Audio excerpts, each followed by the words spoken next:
Cutajar. Oui, merci Monsieur le maire. Le vœu à l'initiative de nos collègues du groupe écologiste visant à signer la charte Villes et territoires sans perturbateurs endocriniens ne peut qu'être soutenu, de toute évidence. Protéger la population et les écosystèmes de l'exposition aux perturbateurs endocriniens est un impératif catégorique. Ces substances chimiques, vous l'avez rappelé, d'origine naturelle ou artificielle étrangères à l'être humain peuvent en effet interférer sur le fonctionnement du système endocrinien et induire des effets délétères sur son organisme ou sur celui de ses descendants.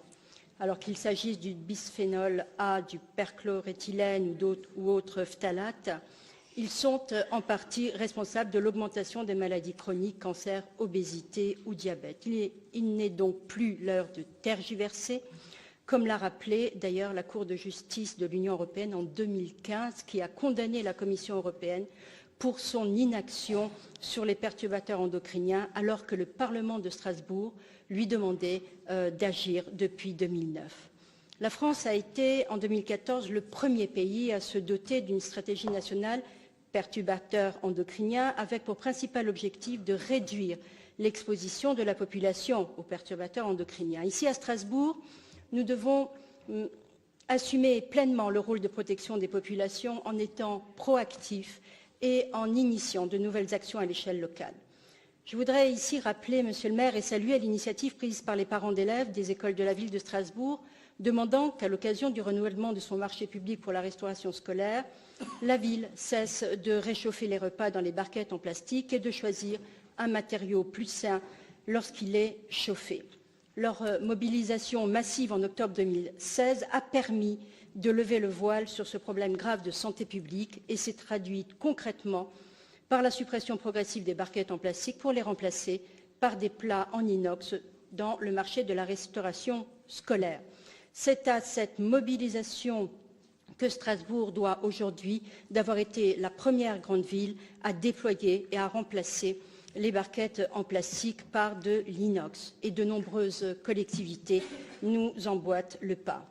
La charte qui nous est demandée de signer propose que la ville s'engage à mettre en place dans l'année en cours un plan visant à interdire l'usage des produits contenant des perturbateurs endocriniens sur le territoire, en suscitant l'adhésion des propriétaires d'espaces et d'établissements privés pour les amener à s'engager, à réduire l'exposition aux perturbateurs endocriniens dans l'alimentation, à favoriser l'information de la population, des professionnels de santé, de la petite enfance, des agents de la collectivité et des acteurs économiques sur l'enjeu des perturbateurs endocriniens, à mettre en place dans les marchés publics des critères interdisant les perturbateurs endocriniens et à informer tous les ans les citoyens sur l'avancement des engagements pris.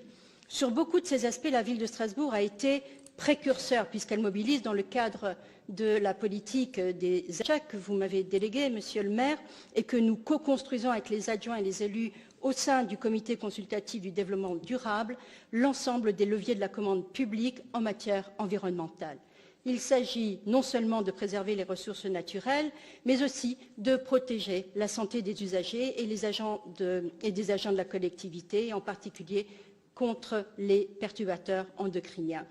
Mais d'autres exemples témoignent de l'utilisation du levier que représentent nos achats pour préserver la santé. Je pense à la démarche Zéro Phyto qui vise à supprimer l'utilisation des pesticides sur les espaces publics, engagée dès 2008, soit 9 ans avant que la loi relative à la transition énergétique pour la croissance verte ne l'impose. Et je pense également au recours, chaque fois que c'est possible, aux produits écolabellisés, par exemple en matière de peinture ou de produits de nettoyage.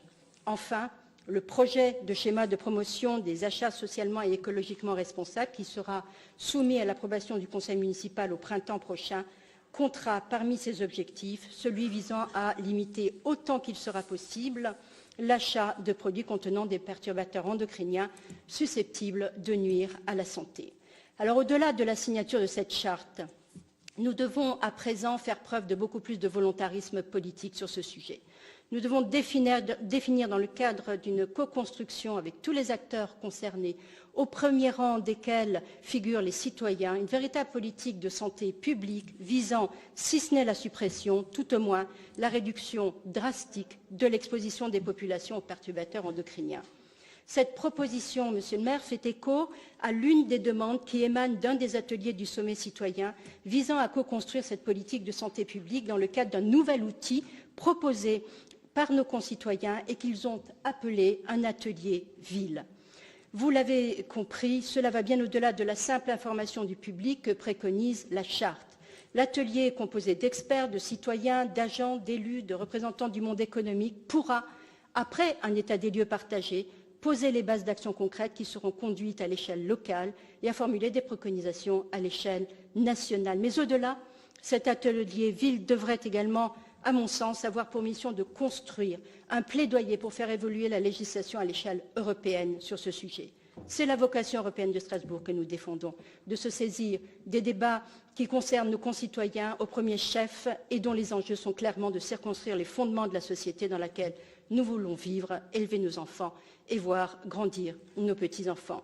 D'autres villes européennes s'engagent. L'atelier Ville zéro perturbateur endocrinien pourrait ainsi être à l'origine de la constitution d'un réseau européen des villes engagées pour une politique de suppression des perturbateurs endocriniens.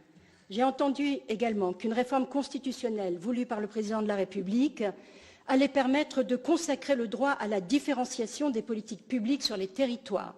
Saisissons cette occasion pour faire de Strasbourg un territoire différencié sur la question de la santé publique.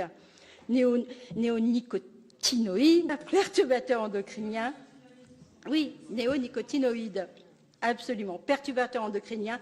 Peut-être est-il venu le temps d'un nouveau pouvoir réglementaire des maires qui acterait un nouvel acte de décentralisation allant dans le sens de l'évolution des mentalités.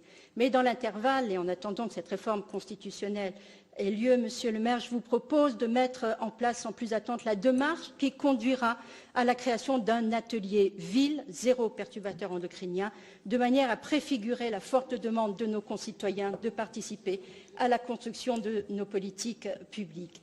À coût constant, comme dirait l'un de mes directeurs adjoints préférés, en charge de veiller à la bonne santé de nos finances, et à cet égard, une piste existe, puisqu'en effet, un appel à projet du ministère de l'Europe et des Affaires étrangères et du ministère de l'Agriculture sur le thème alimentation et agriculture durable pourrait nous permettre de trouver pour partie le financement nécessaire à l'initiative que je vous propose de mettre en œuvre.